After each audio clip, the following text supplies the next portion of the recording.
Привет всем, дорогие мои подписчики и гости моего канала! Сегодня хочу с вами поделиться нашим семейным рецептом пасхальных куличей. Каждый год мама печет эту ароматную выпечку перед великим праздником, и на этот раз я решила снять для вас видеорецепт, так скажем, еще один мастер-класс от мамы. Куличи получаются вкусными, ароматными и съедаются очень быстро. Для начала нужно поднять дрожжи. Берем 20 грамм сухих дрожжей или 40 грамм сырых, немного сахара и добавляем немного теплой воды. Все это хорошо размешиваем, должна получиться кашица.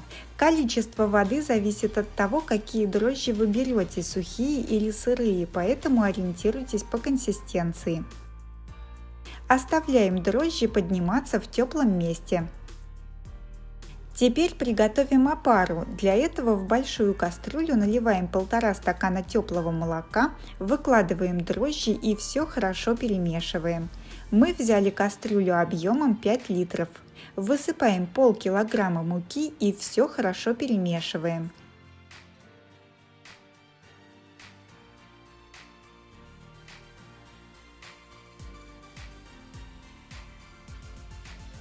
Теперь накрываем крышкой и оставляем в теплом месте для подъема. Опара должна увеличиться в объеме примерно в 2–2,5 раза. Время подъема зависит от качества дрожжей, поэтому для выпечки выбирайте только хорошие дрожжи. Тем временем у яиц белки нужно отделить от желтков. Нам понадобится 6 яиц.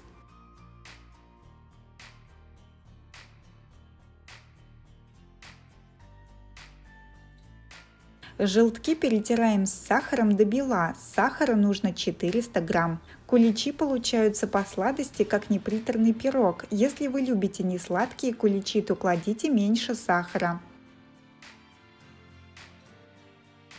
Отдельно взбиваем белки миксером в пену до устойчивых пиков.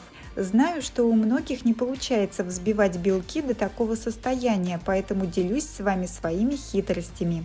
Первое, посуда и венчики обязательно должны быть сухими. И второе, взбивать нужно начиная с маленькой скорости, постепенно ее увеличивая. Сначала взбивайте на первой скорости до тех пор, пока не появятся пузырьки, только потом переключаем на вторую.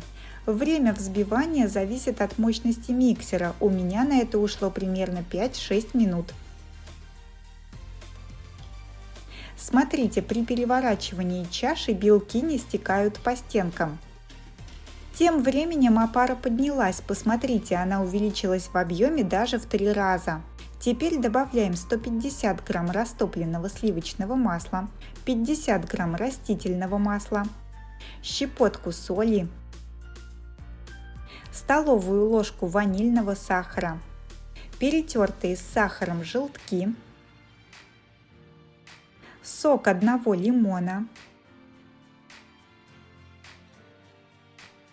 100 грамм изюма, его нужно заранее промыть и обсушить.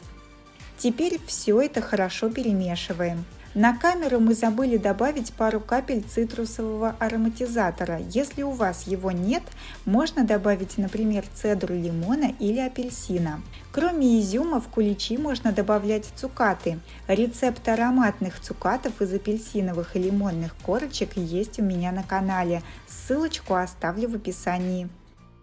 Затем высыпаем оставшиеся полкилограмма муки и выкладываем взбитые белки. Теперь хорошо замешиваем тесто.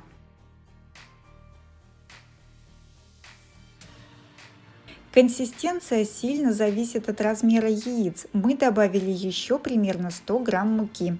Часто вижу рецепты куличей из густого теста, которое не липнет к рукам. У нас же совсем другое, получается такое мягкое липучее тесто. Накрываем его крышкой и убираем в теплое место для подъема. Тесто должно увеличиться в объеме в 2–2,5 раза. Посмотрите, получилась целая кастрюля. Раскладываем тесто по формочкам. Формы нужно предварительно смазать маслом и простелить бумагой. Наполнять формы тестом нужно примерно на треть, чтобы куличи получились более пышными. Накрываем их полотенцем и оставляем подниматься в теплом месте. Посмотрите, тесто поднялось практически до бортиков. Смазываем заготовки взбитым яйцом и оставляем на 5-10 минут. В это время включаем духовку и прогреваем до 150 градусов в режиме конвекция. Ориентируйтесь по своей духовке. Если использовать режим вверх-вниз, то выпекать нужно при более высокой температуре. Время выпекания куличей примерно 50-60 минут. Главное, в процессе выпечки не открывайте духовку, иначе куличи опадут.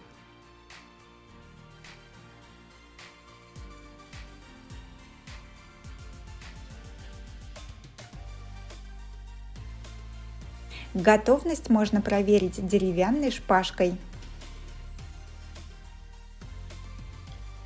Еще горячими мы извлекаем куличи из формы и оставляем остывать на решетке. Из данного количества ингредиентов у нас получилось 2 кулича весом примерно по 1100 грамм. Смазываем куличи мы обычно белковой глазурью из расчета 1 белок и полстакана сахара.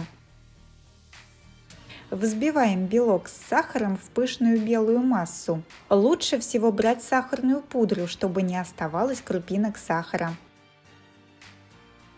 Смазываем остывшие куличи глазурью и украшаем яркой посыпкой.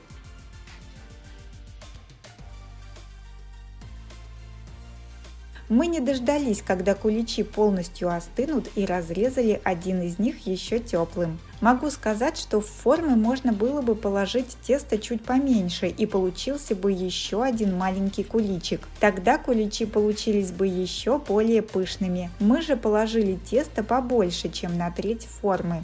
Но на вкус куличей это, конечно же, не влияет. Выпечка получилась ароматной и очень вкусной. Я вам обязательно рекомендую попробовать испечь такие куличи. Если вам понравился рецепт, ставьте лайки, делитесь этим видео с друзьями и пишите комментарии.